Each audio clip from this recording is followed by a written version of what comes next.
Hello বন্ধুরা, আসসালামু আলাইকুম। আপনারা সবাই কেমন আছেন? আমি তো আলহামদুলিল্লাহ ভালো আছি। চলে আসলাম সাপাত ফ্যামিলি ব্লগ চ্যানেল থেকে নতুন আরেকটি ব্লগ ভিডিও নিয়ে। তো এই তো আমাদের বাড়ির আশেপাশের এলাকা, যেহেতু গার্মেন্টস ফ্যাক্টরি এলাকা, তো অনেক গার্মেন্টস থাকবে, সেটাই স্বাভাবিক। আমার বাবার বাসা থেকে গার্মেন্টসগুলো খুবই কাছে, এই কারণে বাবার বাসার ছাদে থেকে গার্মেন্টসগুলো দেখা যায়। তো আমি বাবার বাসায় গেছি গত 2 দিন হলো। বাবার বাসায় যাওয়ার একটা ভিডিও আমি ইউটিউবে দিয়েছিলাম, ব্লগ ভিডিও, কিন্তু সেটা কোনো একটা প্রবলেমের কারণে ইউটিউব থেকে রিজেক্ট করেছে, তো আমি সেটা ডিলিট করে ফেলেছি। তো আজকে বাবার বাসা থেকে আমাদের শ্বশুর বাড়ি চলে যাব সাফায়েতকে নিয়ে। তো আমার বাবার বাসায় অনেক রকমেরই হালকা পাতলা গাছ আছে, যেমন যে একটা পেয়ারা গাছ, এটা কিন্তু 12 মাসই পেয়ারা গাছ। এই গাছটাতে 12 মাসই পেয়ারা ধরে, সবসময় 12 মাসই মানে পেয়ারা থাকে এই গাছের মধ্যে। 2টা পেয়ারা গাছ। এখানে কিন্তু এমনি এমনি একটা জাম্বুরা গাছ হয়েছে। এটা জাম্বুরা গাছের প্রথম জাম্বুরা ফল। এই বছরে প্রথম 6টা জাম্বুরা আসছে। এখানে আবার একটা মেহেদি গাছও আছে। যেহেতু জায়গা স্বল্প, তো ফ্ল্যাটের নিচে অল্প জায়গাতেই 3টা গাছ হয়েছে। তো পেয়ারা গাছের সাথেই লাগানো জাম্বুরা গাছ, আবার তার সাথেই লাগানো মেহেদি গাছ। 2টা পেয়ারা গাছই 12 মাসি পেয়ারা গাছ। আর জাম্বুরা তো নতুন এই বছর ফল আসছে, কেবল 6টা ফল আসছে, এরকম ছোট ছোট কেবল। খুব বেশি বড় হয়নি, হয়েছে অনেক দিন হয়েছে, এটা মনে হয় আর বড় হবে না, এতটুকুই থাকবে। আর উপরে মেহেদি গাছটা অনেক বড়।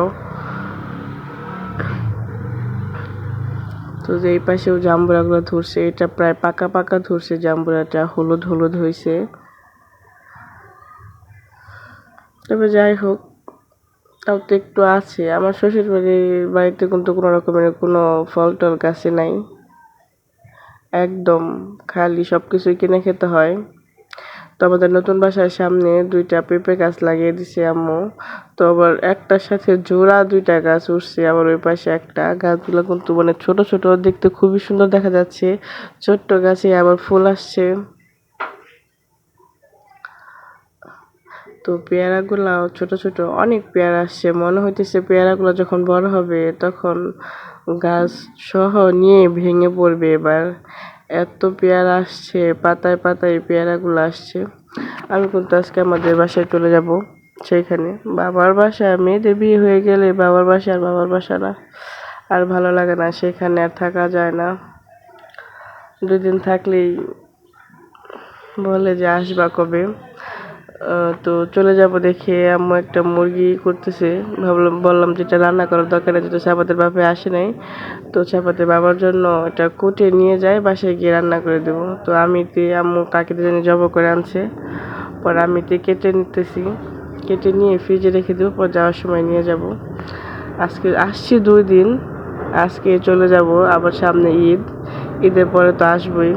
এই কারণে ভাবলাম যে অল্প দিনই থাকি, চলে যাই। এইদিকে সাফায়েত তো, সে নানুর বাসায় আসলে তাকে আমার নিয়ে কোনো প্যারা নেই, সে তার মতো থাকবে, মামার সাথে খেলবে। নানির বাসায় গেলে আমার তার খুব কমই প্রয়োজন হয়, সে তার মতো করে থাকে, নানুর সাথে থাকে, মামার সাথে থাকে। খাওয়া দাওয়া নিয়েও আমার টেনশন করতে হয় না, আর নানি আর খাওয়া দাওয়া সব কিছুই করে দেয়। বাবার বাসায় গেলে তো মেয়েদের শান্তি অন্যরকম, তাই না? তো এটা তো যেহেতু মুরগি ছিল, ডিম পাড়া মুরগি, একটু মানে কে যেন বাড়ি দিছিল, এই কারণে মুরগিটা পা ভেঙে গেছিল, তো সেটা জবাই করা হয়েছে। এখান থেকে 2টা ডিম বের হয়েছে। তাই যে আমি মুরগি কেটে এসে ঘরে দেখি যে সে নুডলস খাইতেছে। তা আমি বললাম যে তোমাকে নুডলস কে রান্না করে দিয়েছে, তুমি এখন আবার নুডলস খাচ্ছ? বলতেছে আমার নানি আমাকে নুডলস রান্না করে দিয়েছে। তো চামিচ দিয়ে দিছি, সে চামিচ দিয়ে খাবে না, সে বলতেছে আমি এখন হাত দিয়ে খাবো। তো যে এটা আমার ঘর, একটা সময় ঘরটা পুরোটা আমার ছিল, আর এখন গেলে ঘরের এক কোণে আমার ব্যাগটা পড়ে থাকে। মেহমান আসছি, আবার চলে যাব। মেয়েদের বিয়ে হয়ে গেলে বাবার বাড়িটা আর আগেকার মতো নিজের থাকে না।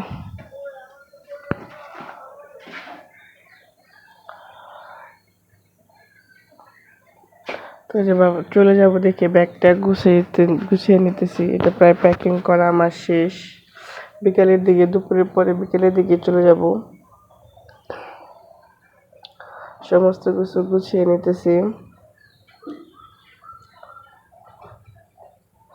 আসলে বাবার বাসায় যাওয়ার থেকে আসার কষ্টটাই বেশি। যেতে তো ভালো লাগে, আসার সময় আর আসতে ইচ্ছা করে না, ভালো লাগে না আসতে। তো আমরা এই তো বিকেলে বের হয়ে গেছি, বাসায় যাওয়ার জন্য রওনা হয়েছি। তো আজকে ভিডিওটা এই পর্যন্ত। সবাই ভালো থাকবেন, সুস্থ থাকবেন। ভিডিওটি পছন্দ হলে একটি লাইক দিয়ে সাবস্ক্রাইব করে বন্ধু হয়ে পাশে থাকবেন। সবাই ভালো থাকবেন। আল্লাহ হাফেজ।